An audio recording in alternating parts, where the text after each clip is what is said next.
right, hello. Hopefully this part has less barking.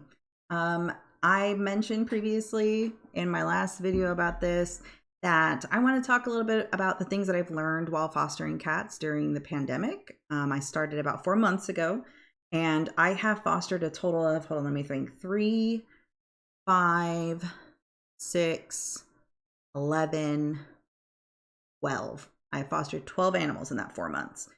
Now keep in mind, just as a side note, 7 of those are currently in my house because they haven't been adopted yet for various reasons, which I will get to. But my main focus during this 10 to 15 minutes is talking about the strain that fostering can bring to a person, to a family, to a household, however you want to describe that. So if you don't know anything about me, I'm Jailyne. I decided to start fostering cats, as I mentioned a few minutes ago, during the pandemic. It honestly started as kind of a selfish thing. I needed that serotonin boost. I'm not used to being home all the time. I have, my family here. We were all kind of crawling at the walls, and I'm thinking to myself, what's something that we can do here at home, because we don't want to go out too much, that would bring us like happiness, but also be good for somebody else. So it's hard to do something like invite people over for dinner if I know that they're struggling. I can take them a meal, but I can't really do it here at home. It kind of doesn't go with the whole stay at home, stay safe kind of thing that I was going for, because I take the pandemic very seriously. So we decided we were going to foster cats. It was more like me just kind of bringing up the idea and telling my husband, like, hey, by the way, I signed up for this thing. So I mentioned in the last video, a big thing that you want to keep in mind is things like if you have proof, if you are a renter of any sort, that you have paid your pet deposit and or that you pay pet rent if it's required by your landlord. Because people don't realize that if you get caught by your landlord and you're not supposed to have those animals, many foster and rescue agencies for animals at this time are all based in people's homes. So if somebody loses their home or their essentially safe environment, and whatever cats they have, whether it's 1 or it's 20, end up having to be rehoused because of that loss, that puts strain on multiple other people to either push themselves further than they wanted to, because otherwise these cats are going to be turned over to animal control or the Humane Society, or hopefully taken in by another rescue. Or these animals are just kind of in limbo. So rescues are very particular about that. The other thing that I wanted to talk about, though, and that I touched on at the end of the last video, is fostering can take a big toll on people, families, and households, as I mentioned. So for my particular rescue, I'm in Central Florida. They provide all of the medical care, including medications, vet visits, spay and neuter, all of that. All of those types of things are covered. And they provide food when they can. Because we are completely run on donations and volunteers, that means if somebody donates $1,000 worth of food today, they're going to try to distribute that food as soon as possible, as thinly as possible, to make sure everybody's covered. So for my rescue, I think we have about 100 people that work in it one way or another. So they'll reach out and they'll say, hey, A area, I have 50 cases of wet food. Who has kittens or cats in this age range that need wet food? And if there's a special diet, like a cat only eats wet food, then that cat gets priority for that wet food, because the other cats could eat dry. They could eat something else, whatever it happens to be. So there are some months where they don't have any donations, or the donations they have, they're already promised to somebody else. That's Belle. Belle likes to say hello. Sorry about that. So for the most part, because I started fostering in January and it's now April 7th, I have had to come out of pocket for pretty much everything. I've gotten 4 cases of small kitten wet canned foods, and I've gotten about 5 or 6 bags of dry food, which has been very helpful because that obviously is the big bulk of their diet when that's all they have. But I did have one cat who was extremely finicky, very picky. The cat would rather starve than eat food it didn't want, which it's a problem. It's not a human being. Oh my goodness, dogs. All right, I'm gonna wait for just a moment. Hopefully they'll stop barking. Anywho, so the cat was essentially starving itself. Wouldn't eat, didn't want to eat. It only wanted one specific kind of food, which I didn't know at the time. So I reached out to my mentor. I'm like, hey, this cat's not eating. She's losing weight. I'm weighing her, you know, in the morning and at night every single day. I'm just watching that weight slowly go down. I'm trying to figure out what's going on. And so I took her over there. I let her meet my mentor who has some, you know, medical training, has been taught how to do vaccinations, things like that. And she asked me what she was eating. And I told her, you know, hey, it was the stuff that they gave me. And she was like, oh, I bet that's why. And I'm like, what do you mean that's why? I bet you she's picky. Many cats don't like that food, but we get the most donations of it, so it's what we give out. She gave me 3 different kinds of food that she herself had bought and had at her house, gave it to my cat, my foster cat, and the third food she liked.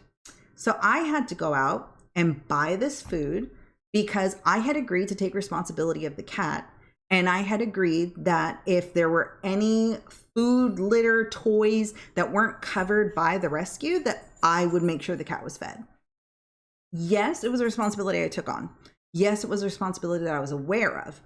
But the day that I picked up that litter of 3 cats, I had gotten, I want to say about 40 cans of food. And so I assumed, great, they're set. They have 40 cans of wet food, 2 bags of dry food. It's fine until the cat decides it doesn't want to eat that food. Then it comes down to the well-being of the cat. What do I have to do? I have to go out and buy other food. If they don't like the litter that was provided to me, I have to go out and buy different litter.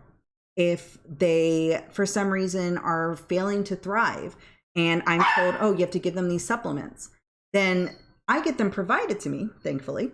But I still have to find, you know, the time in my schedule as well as in theirs to do what they're asking me to. If it's a 2-time-a-day medication every 12 hours, then I need to make sure I'm timing that correctly. If the kittens are underweight and they need to be eating 3 or 4 times a day instead of 2 big meals, then I have to find the time to do that.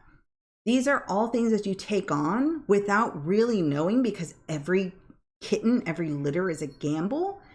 This is what you're taking on when you first agree. I'm like, yes, I will take that cat, those cats. I will take care of that. That will be my responsibility. That means feeding, again, what we just discussed, litter boxes. So if they don't like a litter, if you don't have enough litter, if they fill up their boxes really quickly, a lot of people will be like, oh, you know, my cat, you know, they don't mind if I go a day or 2 without scooping the litter. I scoop that litter every single day, sometimes twice a day, because if I don't, they get destructive with it. They're kind of like monkeys. They'll just throw it around. They put it in random places. And I'm just like, why? Do you like the way you smell? Because I don't. But that's besides the point. So you're agreeing to enrich them. You have to have toys. You have to have things that teach them how to be a cat, how to be a kitten. If you get shy ones, heaven forbid you get shy ones, even more of your time, because they need to smell you, they need to hear you, they need to see you kind of living life, and them seeing that helps them to trust you. Because if you just kind of pop in there twice a day to feed them and you're jostling them, you're making loud noises, you're doing things that scare them, yes, they'll know that they get food at the end, but it's terrifying for them. They don't know who you are. They don't know what you want. What are you doing? Why are you messing around in my house? Why did you take my blankets? Why are you playing with my food dish? This is one of my fosters. This is RJ. Come on, girlie. Yeah. That's another thing. You are agreeing when you bring in a pet in your house. Essentially, you're going to baby-proof your house, or you're going to watch them like a hawk. RJ, in particular, for example, thinks cords are cool. They're pretty fun. She wants to chew on those. We're not going to have an electrocuted cat in the house. So that means I've had to get cord covers for all of my stuff. That means that my things that are plugged in, if I'm not going to be monitoring her, they can't be plugged in anymore. It's just the way it is. So my personal office used to have shelving in the background. If you've ever seen any of my earlier videos, had to take all of that down. because they were jumping on it, they were knocking things down. Once a cat is healthy, has had all of its vaccines, had its spay and neuter surgery, and they're socialized, they have to be integrated into your home life.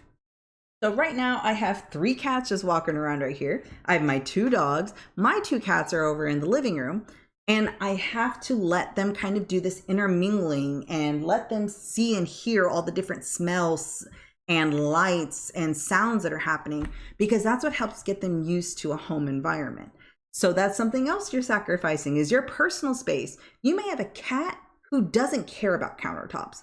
Maybe your cat doesn't go through the trash. Maybe your cat has never growled or puffed up out of fear. I have so many firsts just with this one cat alone. She will climb anything and she will try to eat it, which obviously in a human home is dangerous. So I can give her all the treats, all the food that the rescue gives me, all the toys. She's still going to play in my trash. She's still going to try to eat a cord. I still have to stop her. And I can't even get upset at her because she's an animal. She's 4 months old herself. She was born in January. She's just exploring. As far as she's concerned, she's just living life. But for me, it's obviously a problem because I don't want her to die. I don't want her to break something. I don't want her to hurt herself. So you're considering this mental and emotional as well as financial strain that can be put on you as you're fostering. I'm not saying these things to dissuade anybody from wanting to do this. It's something that I have had to learn the hard way, because those months or weeks when they say we have no donations, or we took in a cat that cost $1,000 because they were hit by a car or they were abused and we had to get them fixed. So all of our donation money is going towards that. That means I'm left on the hook for everything else. I'm already giving my time. I'm already giving my energy and just resources to make sure that they are socialized, they're healthy. I'm monitoring their weight. They get all their required medications, which right now, one of the medications is supposed to be every day. One of the medications is supposed to be every 2 weeks. And then you repeat it again 3 times. They also need to get vaccines every 3 weeks. They have to get their spay and neuter surgery as soon as they're 2 pounds. When they're 4 months, they get their rabies vaccine. They need 3 boosters of the FERCP. Like, there's just all these things you have to be able to remember. The dosages, how to actually give the cat a medication if it's hesitant or if it's feral or if it's just skittish in general. All things you have to consider. You never know what a kitten or a cat is like, because it can be completely different with somebody else than it is with you. You could get somebody's beloved cat of 4 years that they used to snuggle with and that was so sweet and loved kids and had other cats in the house. And then the moment it comes out of its crate, if it comes out, it's hissing at you. It's clawing because you are not their comfort. They don't know who you are. They want nothing to do with you. They want you to take them back and they want you to make it right again. But you can't. They don't understand that. But you have to help them to understand that it's okay. You know they're upset. You know they're hurt. You know they're scared. But, you know, you're good too. So give me a chance. Let me show you how I'm good.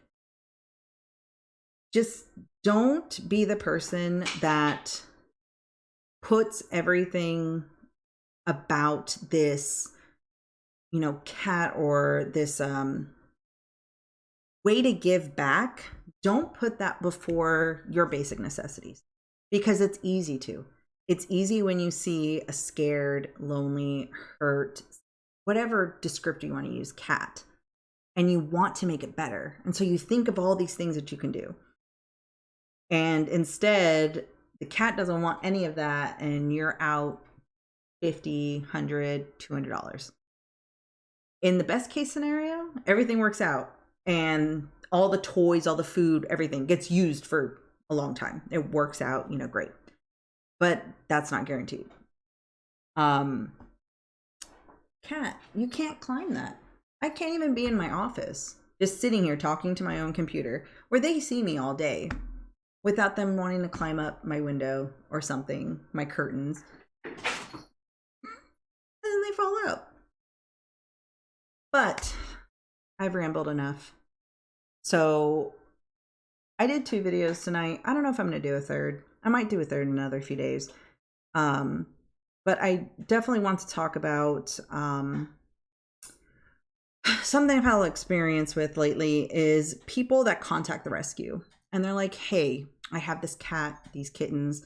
Like I was just mentioning, you know, they're great. They're really friendly. They're used to being handled.